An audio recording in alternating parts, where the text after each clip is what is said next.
planned on staying the night at the Myrtles plantation.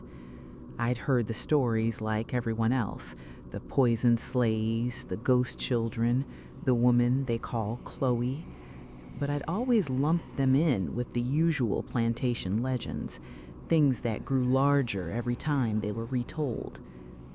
I was wrong. I arrived just before dusk.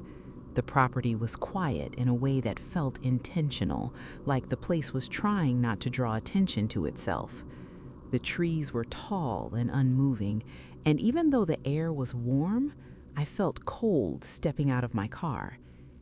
Inside, the house smelled old, not dusty, but lived in, like the walls had absorbed decades of breath and never let it go. When the woman at the front desk handed me my room key, she hesitated. She asked me if I'd ever stayed there before. I said no. She nodded slowly and said, "If you hear children at night, just stay in your room." She smiled when she said it, but her eyes didn't match. My room was upstairs at the end of the hall. It had a 4-poster bed, heavy curtains, and a large antique mirror mounted above the dresser. I remember thinking how beautiful it was and how out of place it felt, like it was watching me instead of reflecting me. I unpacked, took a shower, and went to bed early. That was mistake number 1. I woke up to footsteps. Not heavy ones, light, fast, uneven, like bare feet slapping softly against wood. At first, I thought I was dreaming. Then I heard laughter. Children's laughter. It echoed down the hallway, passing my door, then turning around and coming back again, over and over, like a game. I checked my phone, 2:17 a.m. The laughter stopped the moment I sat up. The silence afterward felt heavier than the noise had. I listened for several minutes before convincing myself someone else must have been walking the halls, guests, kids, anything normal. I opened my door. The hallway was empty. No lights, no movement, but the floorboards were still creaking as if someone had just passed through and hadn't quite finished leaving. I went back inside and locked the door. That's when I noticed the mirror. There were fingerprints on it, small ones. At first, I assumed they were old, smudges from cleaning or previous guests, but the longer I stared, the more wrong they felt. They were too clear, too fresh. I raised my hand and pressed my palm against the glass. The surface was warm. I pulled my hand back immediately. That's when my reflection shifted, not dramatically, not like in movies, just enough to make my stomach drop. Behind me, barely visible, were shapes, short, thin, standing far too close. I spun around. Nothing. When I turned back to the mirror, the fingerprints were gone. I didn't sleep after that. Around 4 a.m., I heard breathing. Not mine. It was slow, steady, and right beside the bed. I could feel it against my face, smell something faintly sweet and rotten at the same time. I kept my eyes shut. I didn't move. When morning finally came, I packed my things without looking at the mirror again. As I checked out, the woman at the desk asked how I slept. I told her I didn't. She nodded like she'd expected that answer.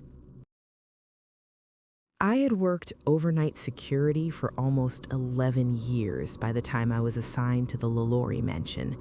Empty hospitals, closed schools, warehouses so quiet you could hear your own pulse. None of that bothered me. What bothered me was places with history that didn't want to be remembered. The mansion sat dark and sealed when I arrived that night.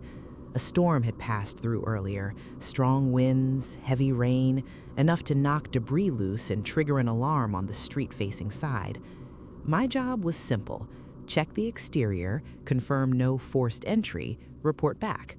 I wasn't supposed to go inside, but one of the side doors wasn't fully closed, just an inch or two, enough to notice, enough to bother me.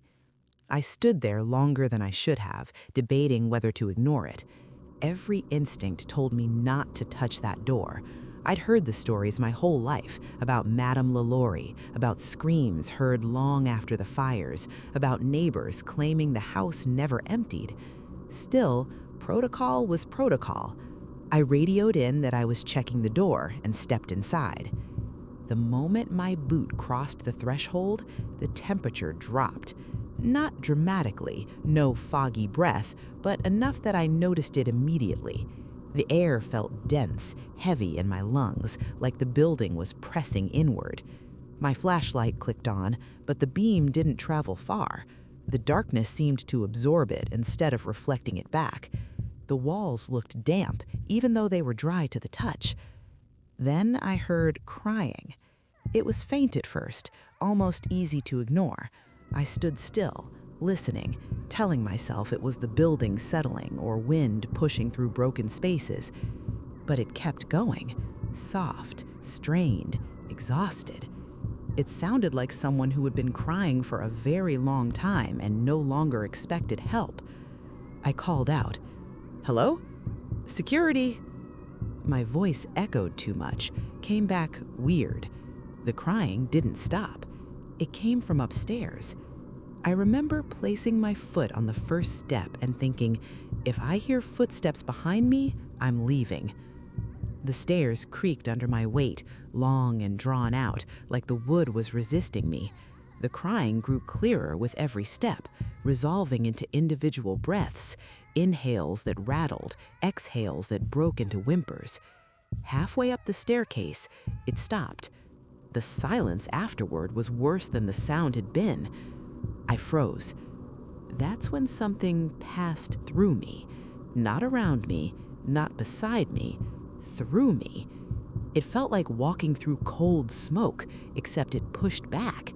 For half a second, my chest tightened, like something had passed directly through my lungs. I turned, heart pounding. Nothing. Then the stairs behind me creaked. One step, then another. Slow, heavy, deliberate.